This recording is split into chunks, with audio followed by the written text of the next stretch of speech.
कृषि संबंधी जो बिल पास हुए हैं दोनों हाउसेस में, क्या आप हमें इसके बारे में विस्तार से बता सकते हैं कि ये किसानों को, खासकर लघु किसानों के लिए कितना फ़ायदेमंद होगा?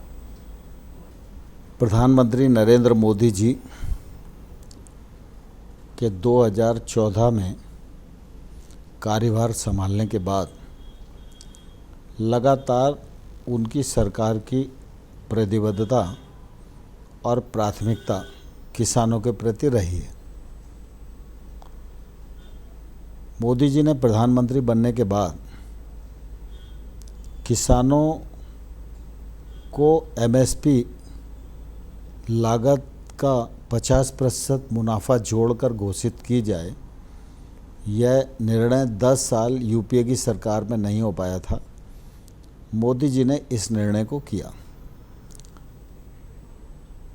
इसी के साथ साथ खेत में उत्पादन बढ़े, उत्पादकता बढ़े, किसान की लागत कम हो, इसका एक अभियान चलाया गया।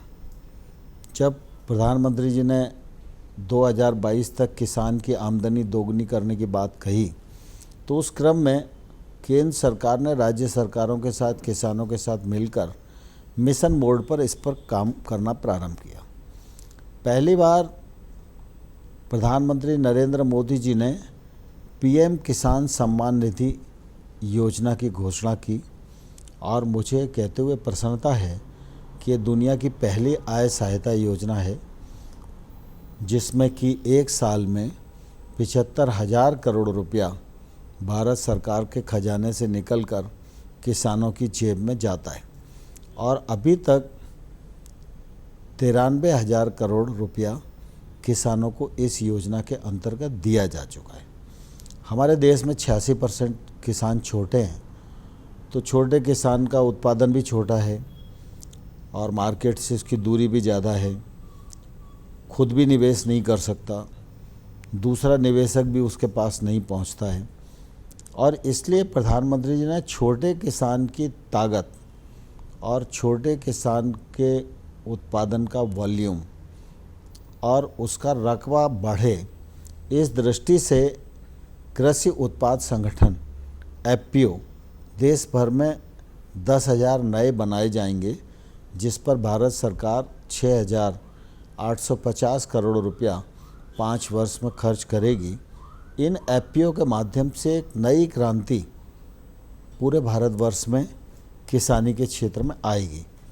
साथ ही साथ कभी कोई सोच नहीं सकता था कि 1 लाख करोड़ का इंफ्रास्ट्रक्चर फंड किसानी के क्षेत्र में घोषित हो जाएगा, लेकिन मोदी जी ने 1 लाख करोड़ का अवसंरचना फंड प्रावधानित भी किया और मुझे कहते हुए प्रसन्नता है कि 8 जुलाई को मंत्रिपरिषद ने उसे पास किया था और 9 अगस्त, ठीक 1 महीने के भीतर उसका क्रियान्वयन प्रारंभ हो गया। 9 अगस्त को प्रधानमंत्री जी ने 1128 करोड़ रुपया स्वीकृत करके छोटी छोटी कोऑपरेटिव को दिया, जो नीचे इंफ्रास्ट्रक्चर को डेवलप करने का काम करेंगे। ऐसे सिलसिलेवार लगातार एक के बाद एक कदम प्रधानमंत्री नरेंद्र मोदी जी ने किसानों के हित में उठाए। लेकिन इस सब के बावजूद भी यह ध्यान में आ रहा था कि जब तक कानूनों में बदलाव नहीं होगा तब तक किसान के बारे में जो हम उन्नति का सोचते हैं वो संभव नहीं हो पाएगा और इसलिए भारत सरकार ने 2 अध्यादेश बनाए जिनको जारी किया गया और अब वो अधिनियमित हो गए हैं, विधेयक बन गए हैं। एक है कृषि उपज व्यापार वाणिज्य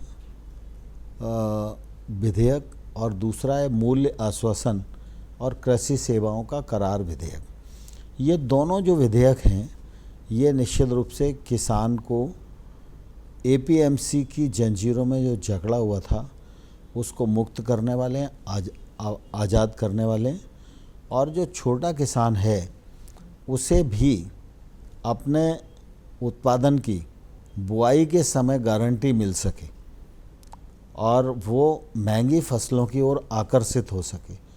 वो नई टेक्नोलॉजी का उपयोग कर सके, नए नए बीज का उपयोग कर सके, अच्छे पेस्टिसाइड का उपयोग कर सके, अपनी लागत को कम कर सके, एकीकृत सिंचाई में जुड़ सके और साथ ही साथ वह निजी निवेश को अपने तरफ आकर्षित कर सके। इस दृष्टि से ये दोनों बिल बहुत ही महत्वपूर्ण हैं, किसान के जीवन स्तर में क्रांतिकारी बदलाव लाने वाले हैं और मैं आपके माध्यम से किसानों को ये कहना चाहता हूँ कि इनको क्रियान्वित होने दीजिए। निश्चित रूप से आपकी ज़िंदगी में बदलाव आएगा। आपने इन बिल ये जो कानून है इन्हें आप कह रहे हैं कि नई क्रांति आएगी कृषि के क्षेत्र में, मतलब रेवोल्यूशनरी है ये कानून। और आपने ये भी कहा कि मोदी जी ने कहा है कि मोदी जी ने खुद कहा कि किसानों के पैरों पे पर जो जंजीर थी, जो बेड़ियां थी, वो टूट गई हैं। तो ये बेड़ियां क्या थी और वो लघु किसान जो है, जैसे आपने कहा 85% जो है लघु किसान है, उनको क्या फ्रीडम क्या होगा, उनको रोक कौन रहा था और फ्रीडम क्या है उनके लिए, अब क्या आज़ादी है? देखिए, अभी क्या था, किसान परिश्रम पूर्वक अपनी खेती करता है और उत्पादन करता है। अभी किसान को अपने घर से अपनी उपज को लेकर मंडी में लाना पड़ता है और मंडी में 25-30 लाइसेंसधारी व्यापारी होते हैं। वो उसके उत्पादन का ऑक्शन करते हैं। ऑक्शन में जो भी भाव तय हो जाए, किसान की मर्जी का, किसान की बिना मर्जी का, उसको उसी भाव पर अपना उत्पादन बेचने के लिए मजबूर होना पड़ता था, क्योंकि वो आज अपने माल को लेके आया मंडी तो किराया लगा, अब उसे भाव नहीं मिल रहा है तो लेके घर जाएगा तो फिर उसका परिवहन का खर्च लगेगा, फिर किसी दिन दोबारा मंडी में आएगा तो फिर उसका परिवहन का खर्च लगेगा और बार बार वो आए और जाए कि भाई आज नहीं तो कल उचित मूल्य मिलेगा, आज नहीं तो कल उचित मूल्य मिलेगा।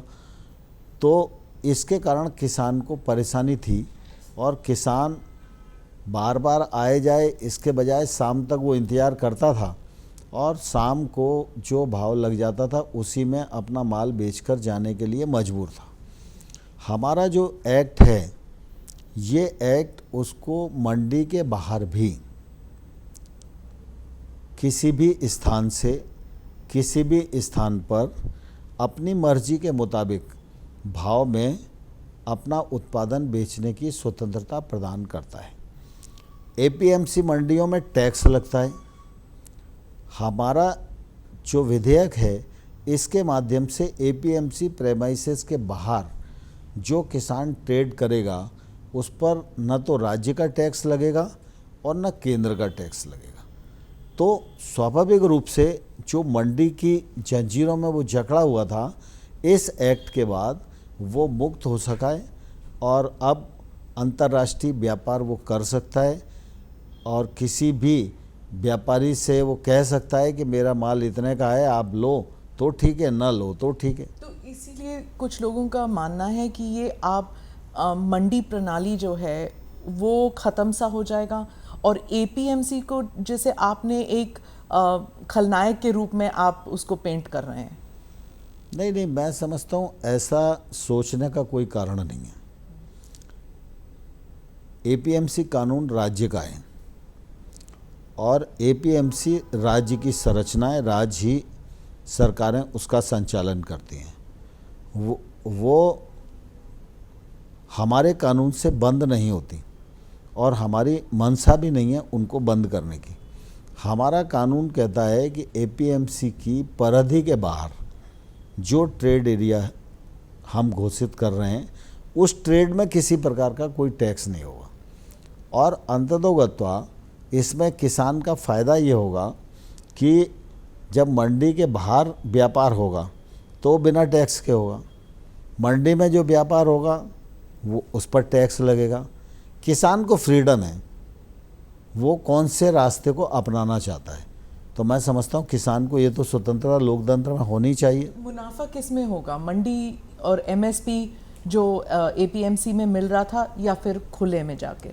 देखिए, जो टैक्स लग रहा है, अगर दूसरे स्थान पर टैक्स नहीं लगेगा तो वो फ़ायदा तो किसान को ही होगा ना।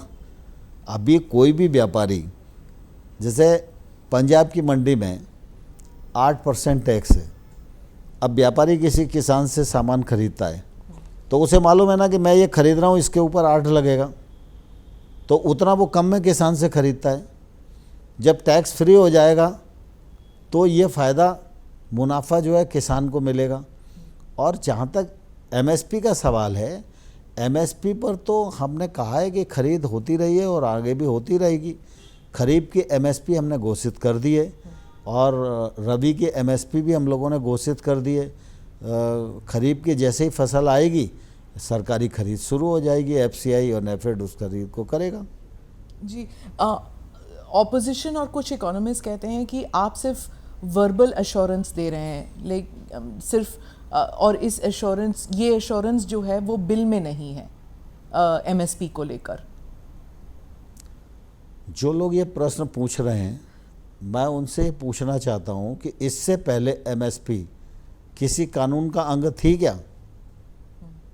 और जो कांग्रेस के लोग ये प्रश्न पूछते हैं तो 50 साल तक सरकार में रहे तो वो एमएसपी को कानून में क्यों नहीं डाला? एमएसपी किसी कानून का हिस्सा है ही नहीं। चूँकि बिल पर बोलने के लिए कांग्रेस के पास कुछ नहीं है, बिल के किसी भी प्रावधान की वो आलोचना करने की हैसियत नहीं रखते हैं, इसलिए एमएसपी की बात करते हैं। एमएसपी पहले भी भारत सरकार का प्रशासकीय निर्णय था, आज भी भारत सरकार का प्रशासकीय निर्णय है। जब खरीफ की एमएसपी घोषित कर दी गई है, उस पर आने वाले कल में खरीद होने वाली है। बुआई से पहले रबी का एमएसपी भी घोषित कर दिया है। प्रधानमंत्री जी ने कह दिया है, आदेश हो गए हैं, तो इसके बाद एमएसपी पर डिस्कस करने की क्या ज़रूरत है? अगर आप इतने आश्वासन दे रहे हैं तो आपके सहयोगी दल क्यों नहीं मान रहे आपके आश्वासन को लेकर? मैं कुल मिला के ये कहना चाहता हूँ कि खेती और किसानी का विषय जब आए तो किसी भी दल को सियासत नहीं करना चाहिए। किसानों के साथ बहुत अन्याय हो चुका, किसानों का बहुत शोषण हो चुका।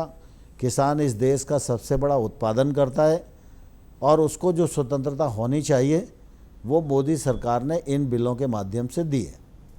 कुछ लोग ये भी कहते हैं कि जो इस बिल में जो कॉर्पोरेट जो फार्मिंग है, कॉन्ट्रैक्ट फार्मिंग, उनको प्रोत्साहन ज़्यादा मिलेगा और जो लघु फार्मर है, लघु किसान है, उसे ज़्यादा प्रोत्साहन नहीं मिलेगा। इसके बारे में आप कुछ बताएंगे? देखिए, मैं समझता हूँ ये बात जो लोग बोलते हैं वो खेती को समझते नहीं हैं। अगर वो खेती को समझेंगे तो उनको ध्यान में आएगा बड़े किसान की क्या परिस्थिति है, मंझोले किसान की क्या परिस्थिति है और छोटे किसान की क्या परिस्थिति है। हमारा जो एक्ट है, चाहे वो कृषि उपज व्यापार और वाणिज्य से संबंधित वाला विधेयक हो, वह विधेयक भी किसान को इसलिए फ़ायदा देगा कि अभी छोटे उत्पादन वाला किसान अपने उत्पादन को मंडी तक नहीं ला पाता, क्योंकि उसे लगता है कि वो मंडी तक लाएगा तो उसको लॉजिस्टिक का खर्च इतना हो जाएगा कि उसको मुनाफा नहीं होगा। तो कई बार छोटे किसान को तो एमएसपी का भी लाभ नहीं मिल पाता। जब हम ये स्वतंत्रता दे रहे हैं कि वो अपने घर से भी बेच सकेगा, अपने खेत से भी बेच सकेगा, अपने वेयर हाउस से भी बेच सकेगा, तो अब खरीदार किसान के पास जाएगा। अभी किसान खरीदार के पास आता था, खरीदार जो तय कर देता था उसके लिए वो विवश था। अब खरीदार जो है वो गांव तक जाएगा, किसान के खेत तक जाएगा, उससे सौदा करेगा, उसकी कीमत पर सौदा करेगा, तो उसका लॉजिस्टिक खर्च भी बचेगा और वो छोटे किसान भी गांव में इकट्ठा होकर अपना पूरा मिलकर बेच सकते हैं। तो कुल मिला के जो खरीदार है उसके और किसान के बीच की जो दूरी है छोटे किसान की, वो इन बिल के माध्यम से निश्चित रूप से कम होने वाली है। पर ये नेटवर्क बन चुका है कि जैसे एक जो खरीदार है वो उसे कैसे पता लगेगा 2 हेक्टेयर ज़मीन जो कल्टीवेट कर रहा है उसके वो कहाँ रहता है, उसके घर जाना, कब तय होगा कि उसकी फसल तैयार हो गई है खरीदने के लिए? किसान अपने हित को भली प्रकार से समझ, नेता ये समझते हैं कि बुद्धि का ठेका सिर्फ उनके पास ही है, ऐसा नहीं है। किसान संगठनों के नेता समझते हैं कि सबसे बड़े एक्सपर्ट और रिसर्चर हम ही हैं, ऐसा नहीं है। किसान भी सारी चीज़ों को समझता है और किसान को मालूम है कि उसका उत्पादन आएगा तो उसको कौन खरीदेगा। और व्यापारी को चूँकि व्यापार करना है, तो जब माल मंडी में आएगा ही नहीं तो व्यापारी झक मार के गांव जाएगा, और जाएगा तो वहाँ किसानों से संपर्क करेगा, और किसानों से संपर्क करेगा तो गांव के बहुत सारे किसान इकट्ठा होंगे। वो कहेंगे मेरे पास 10 कुंटल है, मेरे पास 20 कुंटल है, मेरे पास 50 कुंटल है। तो वो कहेगा भाई ठीक है लाओ, क्या भाव दोगे? भाव तय हो जाएगा, वहाँ अपना तुलाई करेगा और अपने ट्रक में रख के ले आएगा, वो अपने वेयर हाउस में रखेगा। किसान को कहीं जाने की ज़रूरत ही नहीं है। पंजाब के मुख्यमंत्री का कहना है कि किसान और बिचौलियों के बीच का जो रिश्ता है उसमें आपने खलल पैदा कर दी है, क्योंकि किसान कम से कम जानता तो था कि वो किसे बेच रहा है। अब जो है कॉरपोरेट्स जो हैं, जो फेसलेस होते हैं, उनको बेचना पड़ेगा। तो जो कॉन्फिडेंस लेवल है किसान का वो कम हो गया है। पंजाब के मुख्यमंत्री राजनीतिक बात कर रहे हैं। मैं पंजाब के मुख्यमंत्री से पूछना चाहता हूँ कि आप जब चुनाव लड़े थे तो आपने मैनिफेस्टो में इसका उल्लेख क्यों किया था कि एपीएमसी को एक्ट को हम बदल देंगे, टैक्स को हम ख़त्म कर देंगे, अंतर्राज्यीय व्यापार को हम बढ़ावा देंगे? कांग्रेस एक तरफ अपने नेशनल मैनिफेस्टो में भी ये बात रखती है और स्टेट मैनिफेस्टो में भी ये बात रखती है। तो कांग्रेस का कोई भी नेता, चाहे वो राज्य का हो चाहे केंद्र का हो, उसको पहले ये बोलना चाहिए कि हमने जो घोषणा अपने मैनिफेस्टो में की थी अब हम उससे पलट रहे हैं। तो मैं उनका आर्गूमेंट सुनने के लिए तैयार हूँ। बाकी उनका कोई भी आर्गूमेंट सुनने लायक नहीं है। किसानों को भ्रमित करने वाला है, भ्रामक प्रचार करने वाला है, बेबुनियाद है, उसका एक्ट के प्रावधानों से कोई लेना देना नहीं है। और मैं आपके माध्यम से पंजाब के किसानों को, देश भर के किसानों को और कांग्रेस पार्टी के नेताओं को कहना चाहता हूँ कि आप बिल की आत्मा को समझो, किसानों के साथ न्याय होने दो। किसान बहुत दिन तक परेशान हो चुका है, शोषण का शिकार होता रहा है। अब उसको ज़रा मुक्त होने का समय आया है, तो मुक्त होने के लिए उसको मार्ग प्रशस्त करिए। जो एसेंशियल कमोडिटीज़ एक्ट में जो आपने फेरबदल किया है, लोगों का ये भी मानना है कि इससे जो बड़े कारोबारी हैं उनको वो हेरा फेरी करने के लिए उनको एक किस्म से इख्तियार मिल गया है, मतलब फ्रीडम मिल गया है कि वो कर सकते हैं। अब मैं समझता हूँ ये भी एकदम बेबुनियाद बात है। मूल्य आश्वासन और कृषि सेवाओं का करार से संबंधित जो हमारा विधेयक है वो एक तो बुआई के समय किसान को मूल्य की गारंटी देने वाला है। दूसरा, इस विधेयक में हमने उल्लेख किया है कि समझौता सिर्फ फसल का होगा, किसान की ज़मीन से संबंधित कोई भी लिखा पढ़ी का करार में उल्लेख नहीं किया जा सकता है। दूसरा, इसमें यह भी प्रावधान किया है कि किसान अगर चाहे तो इस एग्रीमेंट से निकल सकता है कभी भी, लेकिन व्यापारी चाहे तो इस एग्रीमेंट से नहीं निकल सकता। व्यापारी तभी निकल पाएगा जब किसान के साथ जिस मूल्य का उसने करार दिया है वो उस मूल्य को किसान को दे दे। तो किसान के लिए प्रोटेक्शन है? किसान के लिए पूरा प्रोटेक्शन है। उसकी ज़मीन पर कोई कार्रवाई नहीं हो सकती। अगर विवाद होता भी है और किसान की गलती होती है और किसान के खिलाफ कोई डिसीजन आता है तो किसान से सिर्फ उतनी ही वसूली हो सकती है जितना उसने फसल उगाने के लिए कोई आदान के रूप में प्रोसेसर से लिया हो। तो ये किसान कोर्ट्स क्यों नहीं बनाए? एसडीएम के पास जाएंगे, एसडीएम पे वैसे ही भार होता है, तो मतलब वो जाए किसके पास? मैं समझता हूँ कांग्रेस के लोगों को ये भार से क्या लेना देना है। कोई एसडीएम इनके पास आया क्या कि मेरे पास बहुत भार है? एसडीएम सब डिविजनल मजिस्ट्रेट है और कोई भी निर्णय करना है तो ये अधिकार उसी आदमी को दिया जा सकता है जिसको मजिस्ट्रियल पावर हो। और मजिस्ट्रियल पावर में सबसे किसान के नज़दीक कोई भी इकाई आती है तो वो एसडीएम ही आती है। अब इनको चिंता हो रही है एसडीएम के साथ बहुत काम है, बहुत काम है, बहुत काम है। तुमको क्या लेना देना, एसडीएम 30 दिन के अंदर उसका निर्णय करेगा, ये कानून में प्रावधान है, तो कानून का पालन उसे करना पड़ेगा, वो कानून से बंधा हुआ है। इसमें कांग्रेस के लोग और बाकी नेताओं को क्या दिक्कत है, जब जाएगा तो एसडीएम और किसान देखेगा। जिन राज्यों में बुनियादी फसल ज़्यादा है, अब वो कहते हैं कि किसान के पास अब इंसेंटिव इतना नहीं है बुनियादी फसल उगाने के लिए, वो कैश क्रॉप्स की तरफ जाएगा। अगर वो कैश क्रॉप्स की तरफ जाएगा तो बुनियादी फसल जो है वो कम होगा और उससे फूड ग्रेन प्रोडक्शन में फ़र्क पड़ेगा। फूड ग्रेन प्रोडक्शन अगर कम हो जाता है तो फूड सिक्योरिटी जो है देश की, जो आपने देखा था कि ये लॉकडाउन के वक्त जो हमारा बफर स्टॉक है वो कितना इस्तेमाल हुआ था, तो ये अगर ये नेगेटिव साइकिल हो सकता है, क्या इसका डर मुनासिब है ये डर? मैं समझता हूँ कि कल्पना के सवालों का जवाब देने का कोई औचित्य नहीं है। आमतौर पर अगर हम देखेंगे खाद्यान्न की दृष्टि से भारत जो हमारे पास रखने को जगह नहीं है और हर साल किसान का फसल बड़ी मात्रा में बर्बाद होता है, तो आज की जो स्थिति है उस स्थिति में हम एकदम सरप्लस हैं। और सरप्लस होने का एक कारण, दूसरा क्लाइमेट चेंज की भी जो परिस्थितियां हमारे सामने हैं, तो उसमें भी फसलों के विविधीकरण की ज़रूरत है, ये हमारी अनिवार्यता है। दूसरा, ऐसी फसलें हों जिनमें पानी का उपयोग कम हो, ऐसी फसलें हों जिनमें केमिकल फर्टिलाइज़र का उपयोग कम हो, तभी तो किसान की लागत कम होगी। और ऐसी फसलें पैदा हों जो कम लागत में, कम ऊर्जा में, कम समय में अधिक दाम देने वाली हों और वैश्विक मानकों को पूरा करने वाला हमारा कृषि उत्पाद हो, जिससे कि उसका एक्सपोर्ट भी किया जा सके। और एक्सपोर्ट करेंगे, प्रोसेसिंग करेंगे तो उसका दाम किसान को ज़्यादा मिलेगा। अगर ये इतना फ़ायदेमंद है, ये अगर ये बिल्स इतने फ़ायदेमंद हैं, तो फिर इतना हो हल्ला क्यों हो रहा है? क्या आप समझते हैं ये पॉलिटिकल है, राजनीतिक षड्यंत्र है? ये पूरा राजनीतिक है। लोकसभा में 4 घंटा इन बिलों पर चर्चा हुई, लोकसभा से पास हो गया।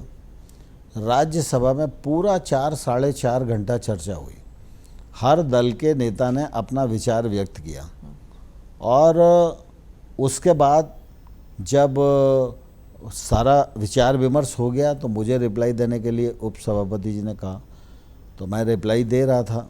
उसी समय एकदम अलोकतांत्रिक झंझट उपस्थित कर दिया कांग्रेस के लोगों ने हाउस पर और एक कायराना हरकत की उन्होंने, उपसभापति के साथ अभद्रता की और अलोकतांत्रिक तरीके से सदन को बाधित करने का प्रयास किया।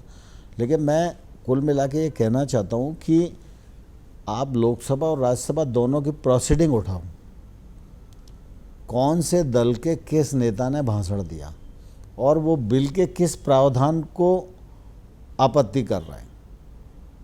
बिल पर कोई बोला ही नहीं, सिर्फ हमारे पक्ष के लोग बोले कि बिल में ये खूबी है, ये खूबी है, ये खूबी है। अब बिल में एमएसपी नहीं है, एमएसपी होना चाहिए। बिल में एपीएमसी ख़त्म नहीं हो रही, एपीएमसी को खतरा हो गया, किसान ऐसा कर रहा है, वैसा कर रहा है, पॉलिटिकल भाषण दे रहे हो। तो मैंने भी अपना भाषण यहीं से शुरू किया। मुझे लगता था, मैंने कहा राज्यसभा में आएंगे तो कुछ सुझाव ऐसे होंगे जिस पर सरकार को विचार करना हो, लेकिन जब पॉलिटिकली भाषण देना है तो मेरे लिए आसान है, मैं पॉलिटिकल उत्तर दे दूंगा।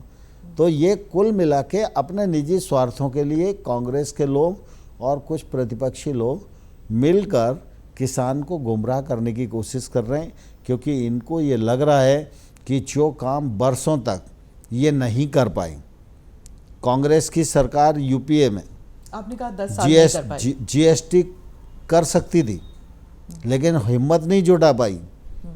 कांग्रेस की सरकार, मनमोहन सिंह चाहते थे, कृषि मंत्री शरद पवार जी चाहते थे अब हम रिफॉर्म लाएं, वो चाहते उस समय रिफॉर्म कर सकते थे, उनकी इच्छा तो यही करने की थी। लेकिन कुछ लोगों के दबाव में यूपीए सरकार इसको हिम्मत नहीं कर पाई। और आपको मालूम है प्रधानमंत्री नरेंद्र मोदी जी तो देश के प्रति प्रतिबद्ध हैं। अगर देश के लिए जीएसटी जरूरी है तो कोई भी विरोध करे, जीएसटी आएगा और पास भी होगा। और अगर देश में खेती को आगे बढ़ाने के लिए ये दोनों विधेयक जरूरी है तो विधेयक का विरोध राजनीतिक रूप से कोई भी करे, इससे क्या फ़र्क पड़ता है। विधेयक आएंगे और किसानों का भला होगा। तो फिर पार्लियामेंट में डिवीजन वोट क्यों नहीं किया गया? अगर नंबर हैं आपके पास, सब कुछ है, डिवीजन वोट कर लेते, या फिर अगर सिलेक्ट कमेटी पे ही भेज देते, आप इतने कॉन्फिडेंट हैं तो? नहीं, सिलेक्ट कमेटी में भेजने की ज़रूरत नहीं है ना। 2 लाइन का बिल है, सिलेक्ट कमेटी को भेजा जाता है। वो बिल जो 50 पन्नों का हो और उसमें बहुत सारी धाराएं हों और बरसों तक उसकी स्क्रूटनिंग करना हो, इसमें मैं समझता हूँ सिलेक्ट कमेटी में भेजने के लिए क्या है। एपीएमसी के बाहर बिना टैक्स के ये विधेयक किसान को अपना माल बेचने की स्वतंत्रता प्रदान करता है। जो व्यक्ति इस अंगूठी को बनाता है, इस अंगूठी को जो बनाता है वो उस अंगूठी की खुद कीमत तय करता है ना। आप दुकान पे जाओगे और अगर उसको, दुकानदार को मालूम है कि उसे आपको अंगूठी नहीं बेचना, तो वो मना कर देगा कि नहीं भाई आप कितने भी पैसे दो, मैं नहीं बेचूंगा। ये स्वतंत्रता है ना उसको। कोई भी उत्पादन करता अपने प्रोडक्ट को बेचने के लिए खुद ही कीमत तय करता है, कहाँ बेचेगा ये खुद ही तय करता है। लेकिन किसान सबसे बड़ा उत्पादन करता होने के बावजूद भी अपनी फसल को कहाँ बेचेगा ये तय करने का उसको अधिकार 70 साल में नहीं दिया। किस कीमत पर बेचेगा ये अधिकार कांग्रेस के लोगों ने उनको नहीं दिया। आज अगर मोदी जी ये अधिकार उसे दे रहे हैं और बिना टैक्स का खरीद फरोख्त हो सकती है, टैक्स को फ्री कर रहे हैं, तो इसमें किसी को क्या आपत्ति है।